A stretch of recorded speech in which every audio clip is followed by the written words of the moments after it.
తెలుగు రాష్ట్రాల్లో సైబర్ నేరగాళ్లను పోలీసులు కట్టడి చేస్తున్నారు. మెరుపు ఆపరేషన్లతో సైబర్ నేరగాళ్ల ఆట కట్టిస్తున్నారు. అనంతపురం, హైదరాబాద్ పోలీసులు సైబర్ ముఠాల ఆట కట్టించారు.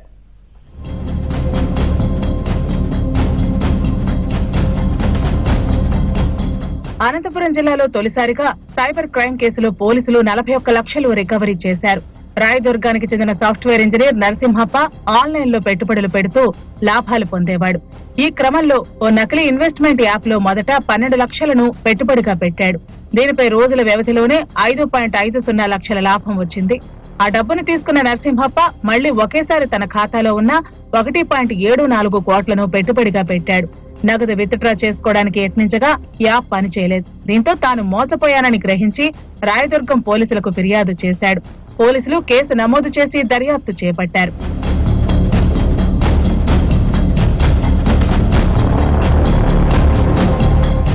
కంబోడియా దేశంలో కీలక సైబర్ నేరగాడు వ్యవస్థను నడిపిస్తున్నాడని అనంతపురం పోలీసులు గుర్తించారు. ఈ కేసులో 5 నిందితులను అదుపులోకి తీసుకుని వారి నుంచి 41 లక్షలు స్వాధీనం చేసుకున్నారు. అనంతపురంలో ఇంత పెద్ద మొత్తంలో నగదు రికవరీ చేసిన సైబర్ క్రైమ్ ఇది అని జిల్లా ఎస్పీ జగదీష్ తెలిపారు. ఆయనకి ముందు నుంచి కూడా ఇన్వెస్ట్మెంట్ చేసి అలవాటు ఉంటుంది. సో వేరే చోట్ల మార్కెట్కి అది కూడా ఆయన కంపేర్ చేసుకొని చాలా సార్లు చూసుకోవడం జరుగుతుంది. అయినప్పటికీ కూడా మోర్ ఆర్ లెస్ అదే రేట్స్ కింద ఆయనకి కనపడుతుంటాయి. అయితే ప్రాఫిట్స్ మాత్రమే బయట మార్కెట్ కంటే ఆయనకి ఎక్కువ ప్రాఫిట్స్ కనపడుతుంటుంది.